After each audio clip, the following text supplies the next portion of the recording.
In this video, I'm going to be showing you how you can remove the story drafts that you've created on Instagram.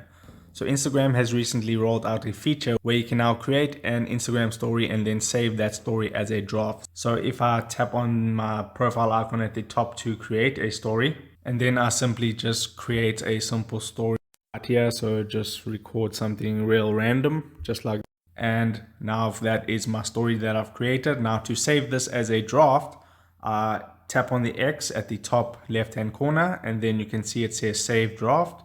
So then I tap on save drafts and it says there it'll expire after 7 days. So I tap on OK. Now to get access to my story drafts, you just need to tap there on that camera button right over there where all the uploads are, and then tap on drafts. And now if you want to remove that specific draft or a whole bunch of drafts, what you want to do is tap on select multiple, which is right over there. And then you'll be able to select the draft or many drafts at the same time. And then simply just tap on delete again. And then that story draft has been deleted.